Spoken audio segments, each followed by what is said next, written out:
로마서 5장 20절에서 21절입니다. 제가 봉독하겠습니다.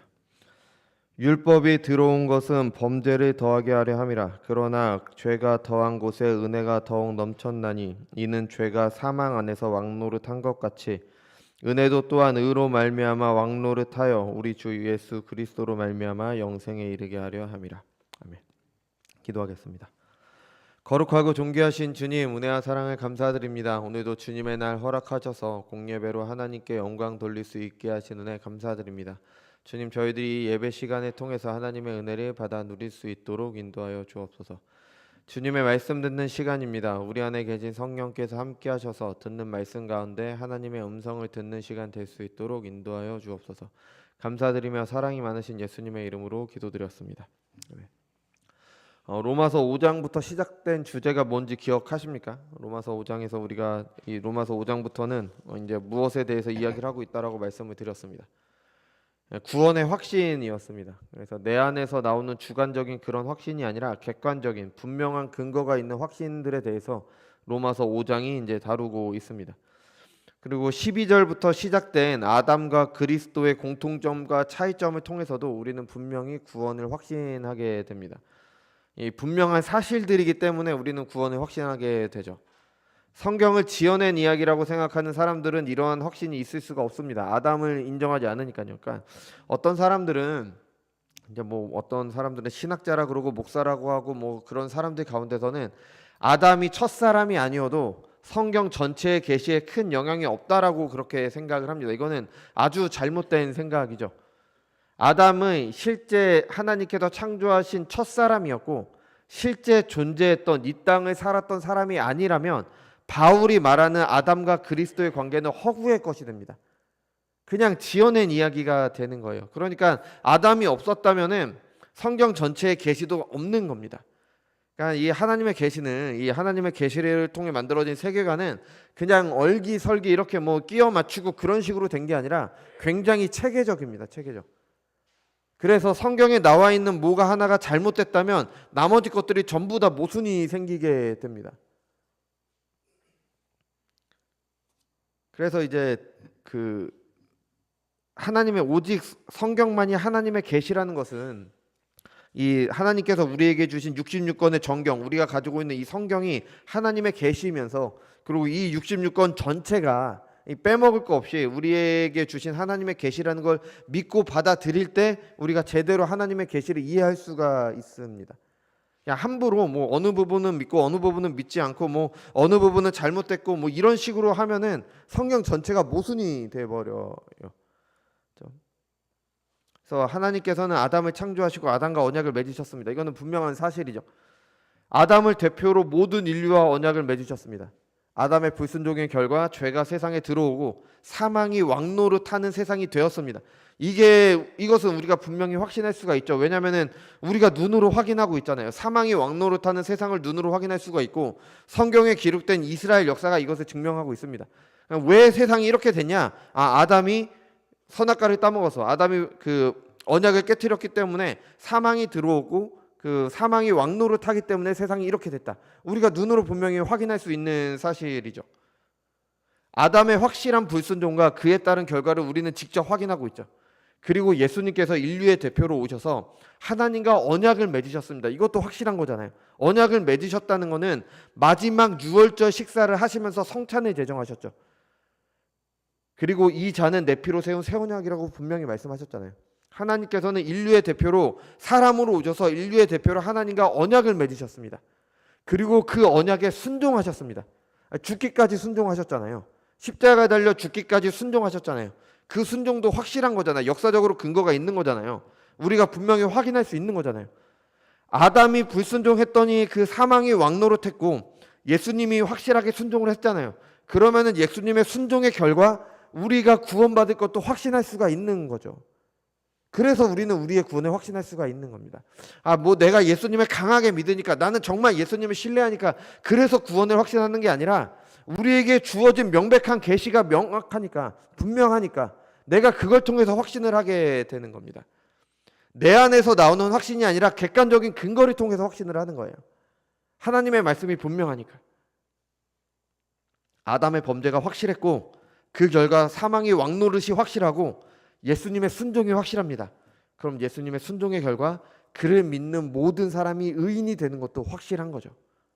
그러니까 우리는 예수님을 믿어서 의롭다함을 얻게 된다는 걸 확신하게 되는 겁니다. 아담의 범죄가 모든 사람의 범죄가 된 것처럼 예수님의 순종이 우리의 순종이 되기 때문에 우리의 구원이 확실한 겁니다. 아담과 그리스도의 관계를 통해서도 우리는 우리의 구원을 확신하게 되는 거죠. 자, 이 아담과 그리스도의 관계를 이제 말을 하면은 유대인들은 어쩔 수 없이 한 가지 질문을 하게 됩니다. 아담과 연합해서 죄인된 인류가 그리스도와 연합해서 의롭게 의인이 된다. 이게 기본적인 내용이잖아요. 아담에서 예수님으로 이어지는 기본적인 내용인데, 그래서 그리스도만이 유일한 구원자시다. 왜냐하면 그 언약을 맺으실 수 있는 유일한 분이 예수님이시기 때문에. 이렇다고 한다면은 유대인들은 질문을 합니다. 어떤 질문이냐? 그럼 율법은 뭐냐? 유대인들에게 율법은 중요하잖아요. 그죠? 모세를 통해 시내산에서 맺은 언약은 어떤 의미가 있느냐? 아니 어차피 율법을 지켜서 구원받지도 못할 것인데 이 율법은 왜 주셨느냐? 이것에 대한 설명이 바로 오늘 본문입니다. 한 목사님께서는 아담을 보면은 우리가 왜 이렇게 살아가고 있는가를 알게 됩니다. 세상이 왜 이렇게 돌아가고 있는가? 왜 이렇게 망가지고 있는가? 왜 사망이 왕노릇 하는지를 아담을 보면 알 수 있습니다. 그리스도를 보면서 세상은요, 그리스도인들의 삶은 어떻게 저렇게 살 수가 있는가? 아니 사망이 왕노릇하는 세상 속에서 어떻게 그리스도인들은 생명이 왕노릇하는 그런 삶을 살 수가 있는가? 이것을 보게 되는 거죠. 그리고 신자들은 우리는 왜 하나님께 순종할 수가 있는가? 우리는 왜 하나님께 순종하며 살아야 되는가? 이거를 그리스도를 통해 보게 되는 겁니다. 그러니까 아담과 그리스도를 모르면은 사람의 삶을 해석할 수가 없습니다. 뭐 다른 종교들이나 철학들이 부분적으로 사람에 대해서 이해도 하고 설명도 할 수 있지만 부분적으로 어떤 문제도 해결할 수가 있습니다. 뭐 그냥 단편적인 문제들은 해결책을 낼 수도 있겠죠. 하지만 한계가 있습니다. 왜냐하면 정확한 원인을 말하는 하나님의 계시를 부정하기 때문에. 아니 정확한 원인을 모르는데 어떻게 그게 해결책을 낼 수가 있겠어요? 인류는 단순히 아픈 정도가 아니라 죄와 허물로 죽었다는 것을 모르기 때문에 그게 좀 낼 수가 없는 거죠. 그러니까 아담과 그리스도를 통해서 이거를 알 수가 있는데, 이 아담과 그리스도를 이어주는 게 바로 모세, 즉 율법이다. 이렇게 어느 목사님께서 말씀을 하셨습니다. 여기서 말하는 율법은 하나님께서 모든 사람의 마음에 생기신 일반 은총 가운데 주신 마음의 법, 그러니까 양심의 법을 말하는 게 아니라 신의 산에서 모세에게 주신, 그러니까 이스라엘 백성들에게만 주신 특별 계시, 그러니까 모세 율법을 말하고 있는 겁니다. 그러니까 십계명에 요약되고 뭐 출애굽기부터 신명기까지 쭉 기록된 그 율법, 이 율법에 대해서 이 율법이 과연 우리 구속사 가운데 어떤 의미가 있고 아담과 그리스도를 어떻게 연결해 주는가, 이게 바로 오늘 본문의 내용입니다. 이건 굉장히 중요합니다. 왜냐하면 세상 사람들은 이것을 오용해서 무율법주의나 아니면 율법주의로 가기 때문에 이 율법과 그리스도의, 그러니까 아담과 율법과 그리스도의 관계를 정확하게 알아야 되는 거죠. 우리는 이것을 이제 갈라디아서 3장을 통해서, 이 갈라디아서 3장에 나오는 바울이 가진 율법에 대한 이해를 통해서 우리는 이해하게 됩니다. 먼저 19절에 보면요, 그런즉 율법이 무엇이냐? 범법함으로 더하여진 것이라. 천사들을 통하여 한 중보자의 손으로 베푸신 것인데 약속하신 자손이 오시기까지 있을 것이라. 여기서 한 중보자는 모세를 말하죠. 그러니까 하나님께서 천사를 통해서 모세에게 주셨다. 그래서 뭐 출애굽기에는 모세가 천사를 통해서 율법을 받는 장면이 안 나오지만 일반적으로 유대인들은 천사를 통해서 주셨다라고 믿고 있었고, 그리고 바울도 그것을 계시로 기록했기 때문에 하나님께서 천사를 통해 모세에게 율법을 주셨다라고 우리는 알고 있으면 되는 거죠. 하나님께서 모세에게 율법을 주실 때 말씀하신 것처럼 이것을 지켜라, 그러면은 살 수 있다, 이렇게 말씀하셨잖아요. 율법을 지키면 살 수 있습니다. 지켜 행하며 하나님 나라를 누리는 겁니다. 율법은 하나님의 백성이 어떻게 살아야 되는지, 어떻게 사는 것이 영생을 누리며 사는 것인지를 말해주는 겁니다. 그걸 지키며 사는 거예요. 그걸 지키며 하나님 나라를 사는 겁니다. 율법에는 하나님의 선한 뜻이 담겨져 있습니다. 그런데 이 율법이 죄인들을 구원할 수가 없어요. 분명히 좋은 길을 보여주는데 그 길을 가도록 할 수가 없는 겁니다. 좋은 길은 있습니다. 근데 사람들로 하여금 그 길로 가도록 하는 그런 능력이 율법에는 없는 겁니다. 아무리 좋은 것을 보여줘도 그것을 행할 수 없기 때문에 율법은 그 사람들을 구원할 수 있는 능력이 없는 거죠. 그러니까 율법이 문제가 아닙니다. 율법은 분명히 우리에게 생명의 길을 보여줍니다. 이렇게 살아야 돼. 이걸 보여줘요. 근데 사람은 그것을 행할 수가 없습니다. 이게 문제인 겁니다. 이게. 뭐 어떤 사람들이 생각하는 것처럼 뭐 율법 자체에 무슨 신비로운 능력이 있어서 그것을 외기만 하면 우리가 막 뭐 어떻게 되고 그런 게 아니에요. 하나님의 계시는 그렇지 않습니다. 여러분 우리가 사도신경이나 뭐 주기도문도 주문처럼 사용하면 안 됩니다. 뭐 저도 어렸을 때 그랬는데 뭐 자다가 악몽을 꾸면은 막 주기도문 외우고 막 그러잖아요. 그죠? 그게 뭐 주기도문 자체가 무슨 주문이고 그런 능력이 있는 게 아니에요. 그 안에 담긴 하나님의 계시가 중요한 거죠. 무슨 뜻인지 알아야죠. 그러니까 율법 조문 그 글씨 자체는 아무런 능력이 없습니다. 그 글을 통해 나타내신 하나님의 뜻, 신자들이 어떻게 생명을 누려야 하는가를 전해주신 그 계시가 중요한 거죠. 예, 그 계시에는 문제가 없습니다. 분명히 하나님의 뜻이에요. 그런데 사람들은 그것을 지킬 능력이 없습니다. 하나님께서 당연히 아셨겠죠. 사람들은 그걸 지킬 수 없다. 당연히 아셨겠죠. 근데 왜 율법을 주셨을까요? 그러니까 율법은 지키라고 주신 게 아니에요. 바른 길을 보여주셨지만 하나님은 그것을 지키지 못할 것을 알고 계셨습니다. 뭐 그 율법을 어겼을 때, 그러니까 율법을 주시면서 희한하게 율법을 어겼을 때 그것을 해결할 수 있는 방법인 제사법도 주셨잖아요. 그러니까 율법을 못 지킬 걸 알고 계셨던 겁니다. 그러니까 율법은 지키라고 주신 게 아니라 뭐 지키지 않아도 된다라는 말은 아니에요. 지켜야 되는데 그것을 지킬 수 없는 무능을 보여주시기 위한 게 바로 율법인 겁니다. 이렇게 살아야 된다. 이게 맞아.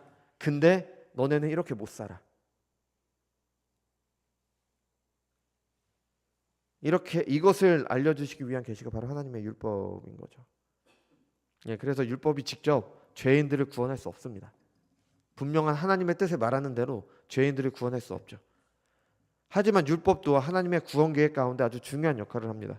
갈라디아서 3장 24절에 보면 이같이 율법이 우리를 그리스도께로 인도하는 초등교사가 되어 우리로 하여금 믿음으로 말미암아 의롭다함을 얻게 하려 함이라.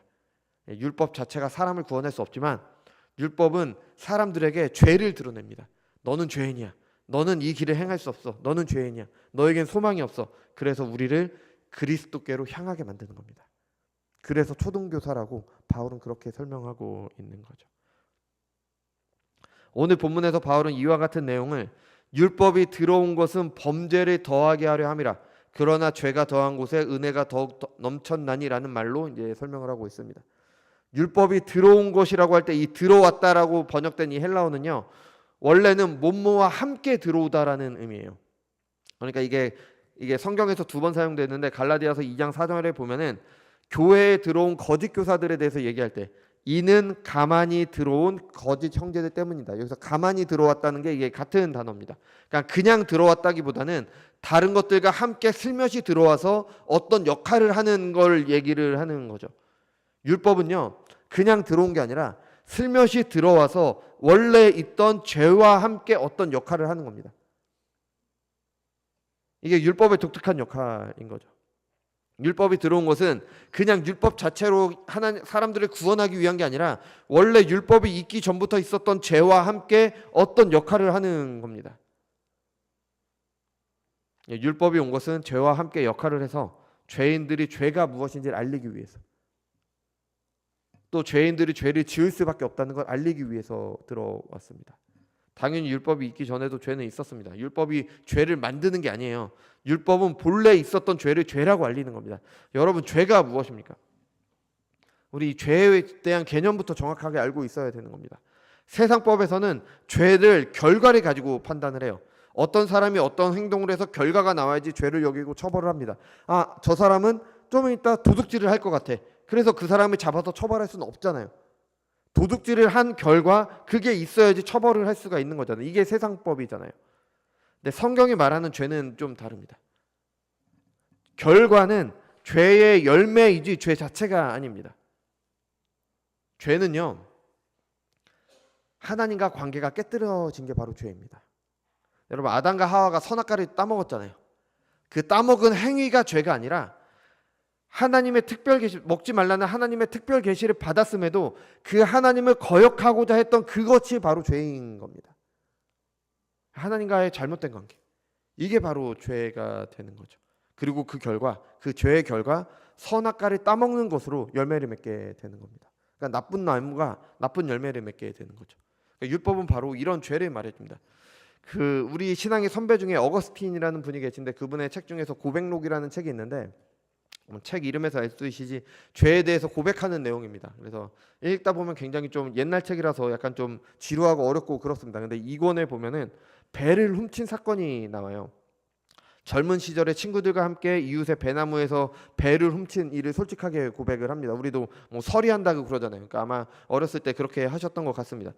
이 어거스틴이라는 이분이 왜 배를 훔쳤을까요?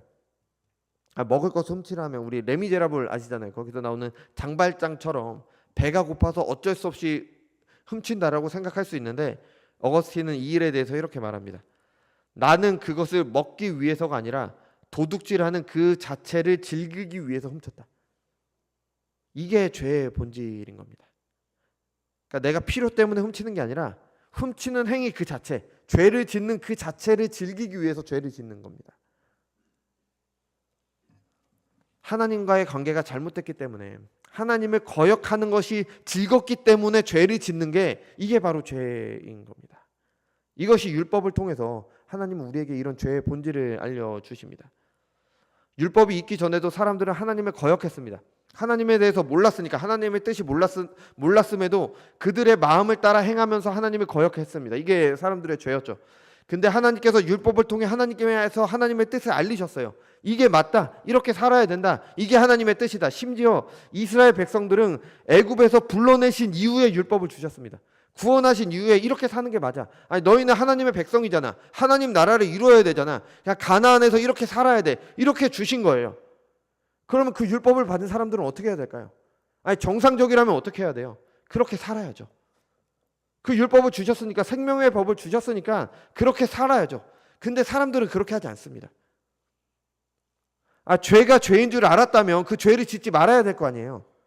죄가 죄인 줄 알았는데도 죄를 짓습니다. 하나님을 거역하는 걸 사랑하기 때문에, 하나님을 거역하는 걸 즐거워하기 때문에. 율법이 이게 죄를 더하는 겁니다.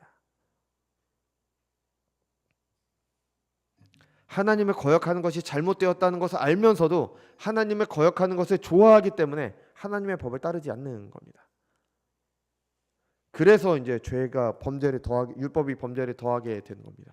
죄가 죄인 줄을 알림으로 죄를 더하고요.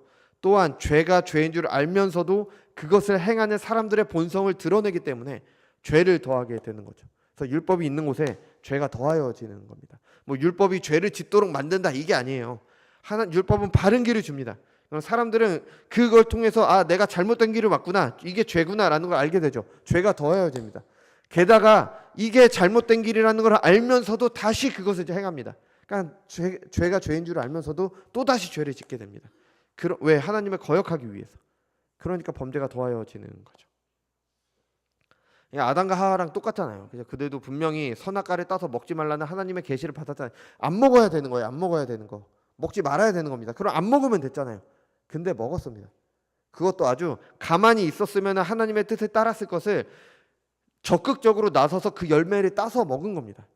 적극적으로 하나님을 거역했어요. 왜? 하나님과 관계가 잘못됐기 때문에. 하나님을 거역하는 거 즐거워하기 때문에. 우리 사람들도 그렇잖아요. 우리도 남들이 하지 말라면 더 하게 되잖아요. 그죠? 아이들이나 어른들이나 똑같잖아요. 그죠? 남들이 하지 말라면 더 하게 되잖아요. 그래서 이거를 철학자들은 이것에 대해서 뭐 자유를 침해당하면 그것을 회복하고자 하는 심리 때문에 그런다. 그래서 사람들의 자유를 제한하는 법이나 제도나 규범들을 부정적으로 봐요. 사람들의 자유를 제한하지 않으면 스스로 알아서 잘 살 것을 사람들의 자유를 제한해서 법을 만들어서 그 자유를 제한했기 때문에 더 어기려고 한다. 뭐 이런 식으로 설명을 합니다. 그렇지 않습니다. 법이 나쁜 게 아니잖아요. 세상에 법이 있어야지 질서가 설 거 아니에요. 사람들이 그냥 하고 싶은 대로 둔다면 세상이 어떻게 될까요? 아니 아이들에게 어른들을 어떻게 공경해야 되고 어떻게 살아가야 되고 뭐 밥 먹을 땐 어떻게 해야 되고 뭘 해야 되고 이런 걸 알려주지 않으면 세상이 어떻게 될까요? 아주 난장판이 되겠죠. 지금도 그런데 더 심해질 거 아니에요. 물론 세상법은 이제 사람이 만든 법이기 때문에 어떤 문제가 있는 법들이 있을 수도 있겠죠. 하지만 하나님께서 만드신 율법은 아닙니다. 완전하잖아요. 우리에게 온전한 생명의 길을 알려주잖아요. 그 법에 순종하는 것이 영생을 누리는 길이잖아요. 우리 그거 잘 우리 예수님 믿으니까요. 우리 다른 사람들은 몰라도 우리 그거 너무 잘 알잖아요. 하나님의 뜻대로 사는 게 영생의 길이다. 순종하는 게 생명의 길이다. 다 알잖아요. 근데 우리 그대로 합니까? 안 하잖아요. 뭐 못하는 경우도 있죠. 뭐 저도 마찬가지고 못할 수도 있고 능력이 안 되니까 연약하고 부족하니까 못할 수도 있고 안 하기도 하잖아요. 이게 죄인 겁니다. 이게 성경이 말하는 죄인 거예요. 거기서 나오는 행동들, 어떤 결과들은 그 죄의 결과 있는 겁니다. 하나님을 거역하는 것을 좋아하고 그것이 좋다고 생각하기 때문에 그런 거죠. 우리가 기독교의 구원과 관련해서 사람들이 가장 많이 물어보는 것 중 하나가 세상에서 착하게 사는 사람들에 대한 겁니다. 누가 봐도 정말 착하게 살던 사람이 있는데 예수님을 믿지 않아요. 이런 사람들이 구원 못 받는 게 옳으냐? 아니 뭐 당장 저만 해도 저보다 훨씬 더 선하고 착하게 사시는 분들이 너무 많잖아요. 근데 그분들은 예수님을 믿지 않았다는 것으로 구원받지 못하고 그분들보다 악한 저는 예수님을 믿었다는 것으로 구원받는 게 이게 옳으냐? 이거 불의한 것 아느냐? 그러니까 이런 질문 뒤에는 믿는다고 하면서 믿지 않는 사람들보다도 악하게 사는 위선적인 그리스도인들 때문일 수도 있습니다. 이런 불만일 수도 있지만 우리도 그런 질문 하잖아요. 어렸을 때 뭐 우리나라 역사 속에 위인들이 있는데 그분들이 훌륭하신 사람들인데 예수님을 알지 못했다. 그럼 이분들은 지옥 가야 되냐? 구원받지 못한 것이냐? 그죠? 이런 생각 자체가 죄에 대한 오해에서 나온 겁니다. 말씀드렸듯이 죄는 하나님과의 관계가 잘못된 겁니다. 우리 눈에 아무리 착하고 선한 사람이라고 해도 뭐 법 없이 살 것처럼 보인다고 해서 그 사람이 죄인이 아닌 게 아닙니다. 중요한 것은 하나님과의 관계가 잘못된 거예요. 우리가 어떤 분은 만약에 선한 일을 하는 사람이나 아니면 위인들 훌륭하신 그런 분들 다 훌륭하신 분들이에요. 다 존경할 분들이지만 그렇다고 해서 하나님을 거역하는 본성이 사라지는 게 아니라니까요. 평생 남을 돕고 산다고 해서 하나님을 거역하는 본성이 사라지는 게 아니라는 겁니다.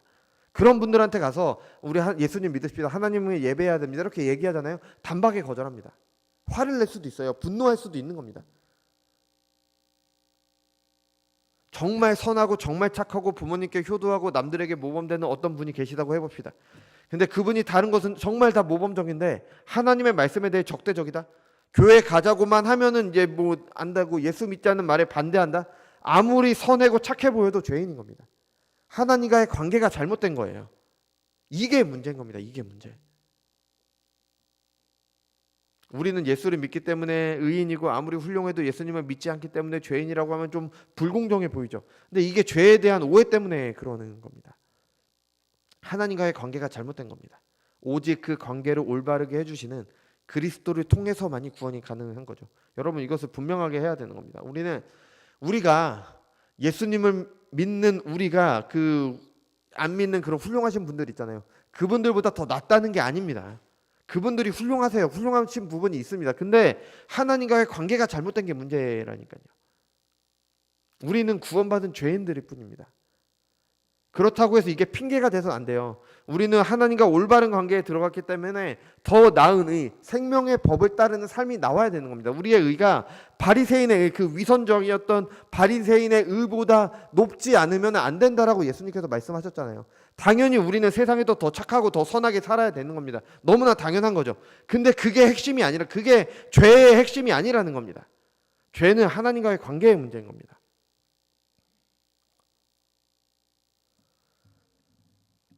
다른 일들에 대해서는 정말 훌륭한 사람들도 하나님의 말씀에 대해서 적대적이게 됩니다. 왜냐?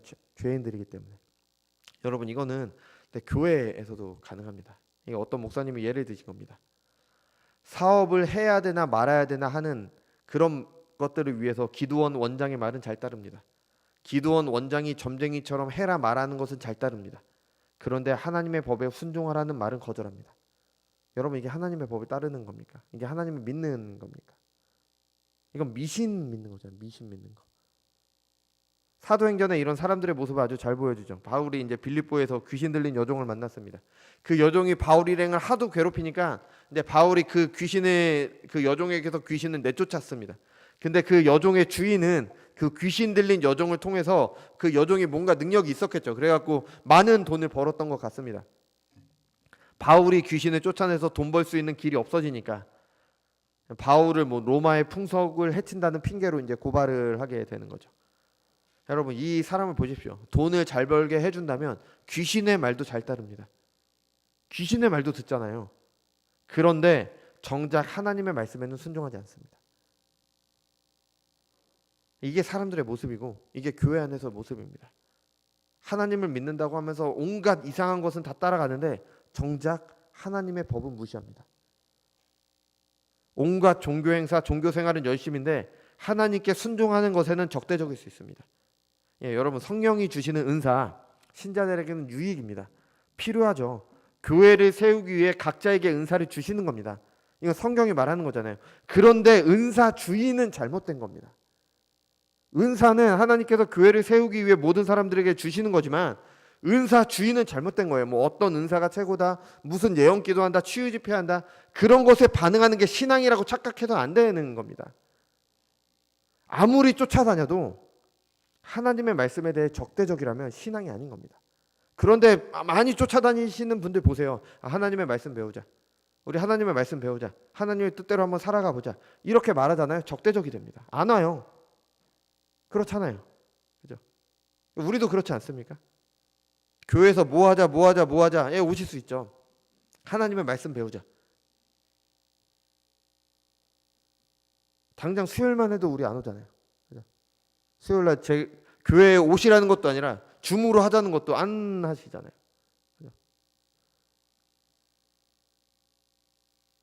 뭐 바쁘시니까 뭐 그러실 수 있습니다. 뭐 얼마든지 이해합니다. 그래서 일부러 교회에 안 오고 그렇게 하는 것이기도 하지만 하나님의 말씀에 대해서 적대적이라면, 하나님의 말씀에 대해서 무관심하다면 우리 다시 한번 생각을 해봐야 되는 겁니다.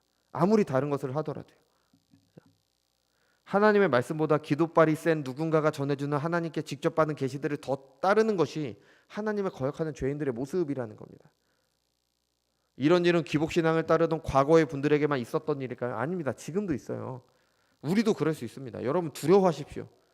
두려워해야 되는 겁니다. 우리가 제대로 하나님을 믿고 있는지, 내가 하나님과의 관계가 제대로 회복이 됐는지, 내가 구원을 확신할 수 있는지, 이런 것을 통해서 알 수가 있는 겁니다. 교회 생활을 아무리 잘해도 하나님의 말씀에 무관심한 분들도 계십니다. 아무리 선하고 아무리 잘해도 하나님과의 관계가 잘못된 거예요. 죄입니다. 하나님의 말씀을 몰라도 하나님을 믿을 수 있다? 불가능해요. 이게 어떻게 가능해요? 믿음은 들음에서 난다고 했잖아요. 들음은 그리스도의 말씀으로 말미암는다고 했습니다. 하나님을 알 수 있는 유일한 길이 하나님의 계시의 말씀인 성경이 유일한데, 성경을 배우지 않고 배우는 데 관심이 없다면 어떻게 하나님을 믿을 수 있습니까? 어떻게 하나님과의 관계가 올바르다고 할 수가 있어요? 아니, 내가 친한 사람이 있어요. 그럼 그 사람의 말을 당연히 잘 듣게 되잖아요. 하나님의 말씀을 듣기를 싫어하는데 내가 하나님과의 관계가 올바르다고 할 수가 없는 거잖아요. 겉으로는 정말 훌륭한 신앙인, 정말 괜찮은 사람처럼 보일 수 있습니다. 그런데 정작 하나님의 말씀을 거절하고 하나님의 다스림을 거절할 수 있습니다. 심지어 목사나 신학자들도 이럴 수 있어요. 하나님의 진리의 말씀에 대해 연구하고 무엇이 진리인지 밝히기 위해 논쟁도 합니다. 근데 정작 그 말씀대로 사는 것은 거절합니다. 이게 위선이잖아요. 이게 위선. 이게 하나님과의 관계가 잘못된 거잖아요. 예수님께 영생을 물었던 부자 청년이 딱 이 모습이죠.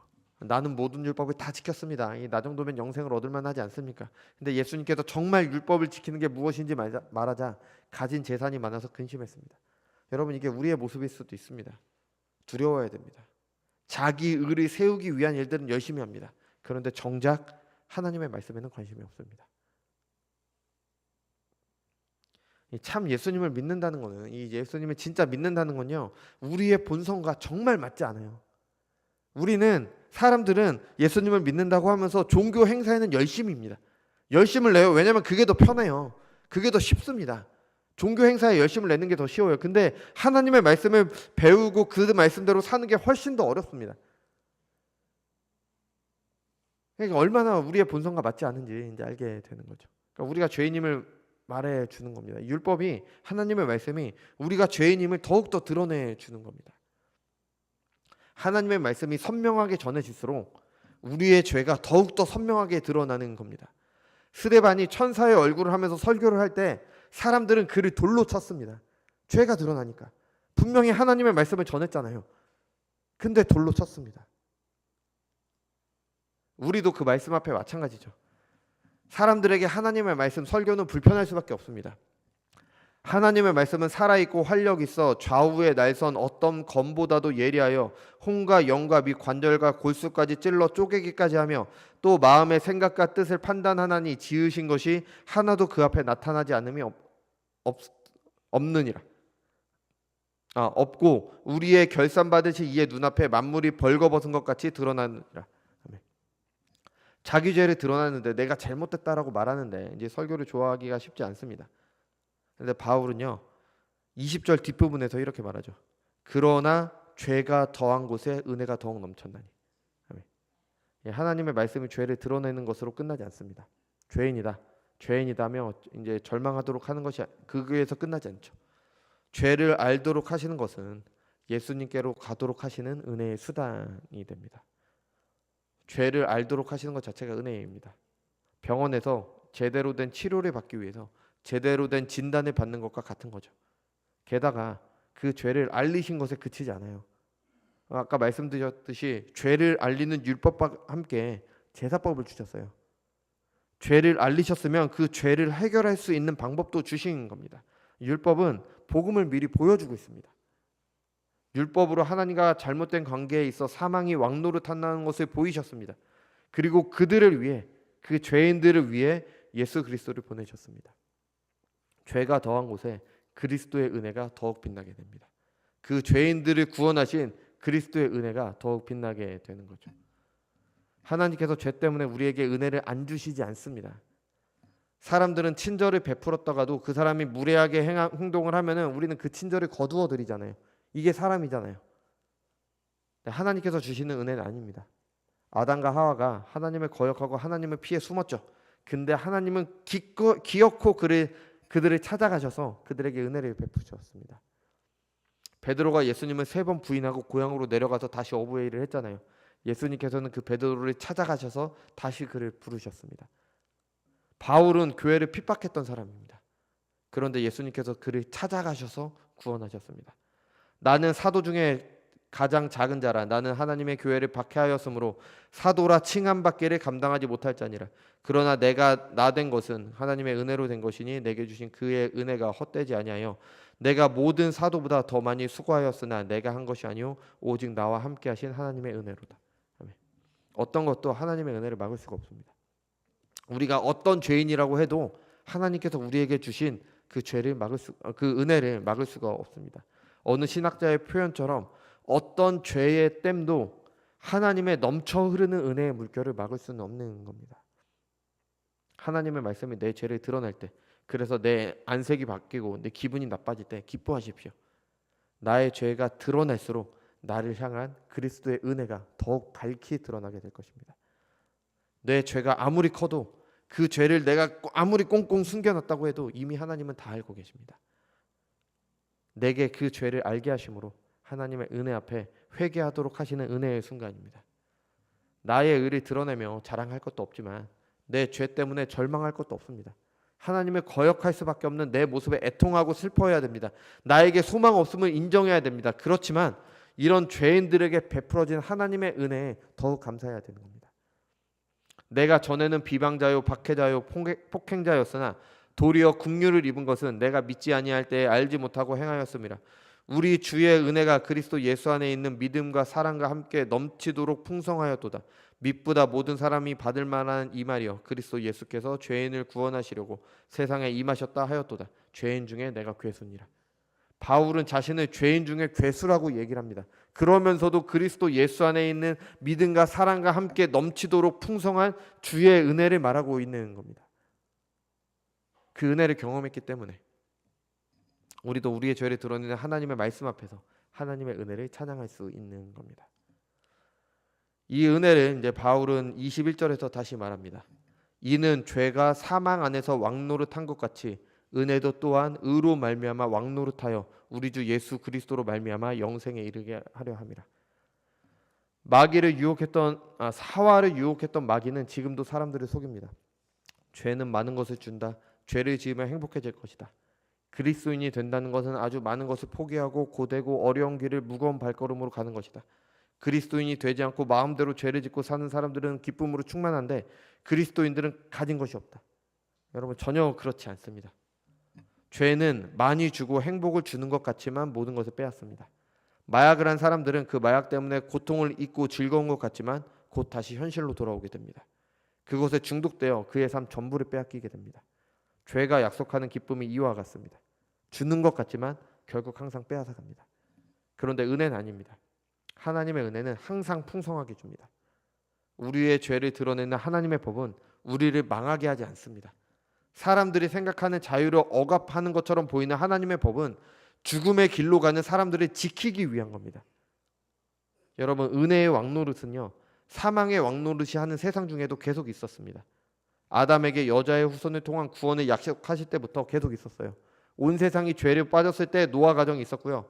타락한 교회 때문에 정말 암울했던 중세 시대에도 은혜의 왕노릇이 있었기 때문에 종교개혁이 일어났습니다. 당연히 지금도 있습니다.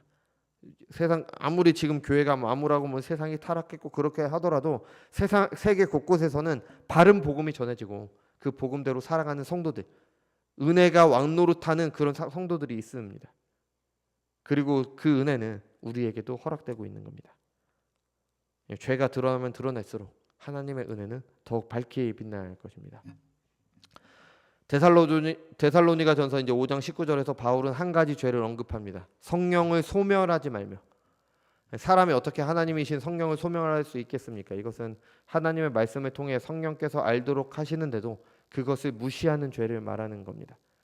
무엇이 죄인 줄 알면서도 죄를 짓는 겁니다. 이러면 안 되는지 알면서도 죄를 짓는 겁니다. 죄를 알려주시는 하나님의 특별 계시가 있음에도 그것을 거절하는 사람들의 죄를 말하는 겁니다. 여러분은 어떻게 생각하실지 모르겠지만 우리 교회의 설교는 성경에 충실한 설교입니다. 서툴지만 분명한 하나님의 말씀이 전해집니다. 죄가 무엇인지 알려주는 하나님의 특별 계시가 설교를 통해 전해집니다. 죄를 알고도 그것을 범한다면 우리는 바로 성령을 소멸하고 있는 죄를 짓고 있는 겁니다. 율법이 들어온 것은 죄를 더하려는 것입니다. 하나님의 말씀을 통해 죄가 더해집니다.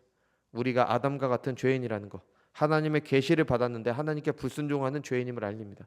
내가 이런 죄인이었구나. 사망의 왕노릇이 이렇게 강하구나. 여러분, 하지만 은혜가 훨씬 더 강합니다. 구약의 율법에는 부정한 것에 닿으면 부정해지는 율법이 있습니다. 나병 환자에게 닿으면은 다른 사람과 접촉하면 그 접촉한 사람이 부정해집니다. 근데 예수님께서 나병 환자를 만지자 그 사람이 예수님이 부정해진 게 아니라 그 나병 환자가 고침을 받았습니다. 부정이 전염된 게 아니라 예수님의 거룩이 전해졌습니다. 죄를 이기는 구원의 은혜를 우리에게 보여주는 겁니다. 우리의 죄를 드러내는 건 기분 나빠할 것이 아니라 감사할 일입니다. 세상은 이런 복음마저 왜곡을 하죠. 어제 설교를 마친 다음에 제가 기사를 읽었는데 마가복음 2장에서 이제 세리 창기대 죄인들과 함께 식사를 하는 예수님을 비난하는 바리새인들의 내용들이 나오잖아요. 저 사람은 어떻게 죄인들과 함께 음식을 먹고 마시느냐 이런 내용이 나오는데 이것을 이제 사람들은 제멋대로 이렇게 해석을 합니다. 성서를 관통하며 시대의 구애를 받지 않는 진리, 즉 기독교 정신은 명확하다. 당대의 편견으로 죄인이라 낙인 찍힌 자들과 먹고 마시며 더불어 사는 것이다. 이렇게 해석을 합니다. 그러면서 동성애를 혐오하면 안 된다. 이런 식으로 이 말이 하고 싶었던 거예요. 여러분, 예수님은 당대의 편견으로 죄인이라고 낙인 찍힌 사람들이 아니라 진짜 죄인들과 교제를 하신 겁니다. 진짜 죄인들과. 예수님이 그 사람들이 죄인이 아니기 때문에 그 사람들과 교제한 게 아니라요. 그 사람들이 죄인이기 때문에 그 사람들과 교제를 하신 겁니다. 그리고 나서 말씀하셨잖아요. 건강한 사람이 아니라 병자들에게 의사가 필요하다. 의로운 사람이 아니라 죄인들에게 예수님이 필요한 겁니다. 그릇된 편견으로 혐오당하는 사람들이 아니라 진짜 죄인들을 구원하시기 위해 십자가에 달려 죽으셨습니다. 죄를 괜찮다고 하신 게 아니라 죄를 죄로 분명히 드러내셨고 그 죄에서 구원하신 겁니다. 여러분, 우리에게도 이런 은혜가 허락되었습니다. 사망의 왕노릇 강합니다. 하지만 은혜는 더욱더 넘칩니다. 이 은혜 안에 거하시는 저와 여러분이 되시길 바랍니다. 기도하겠습니다.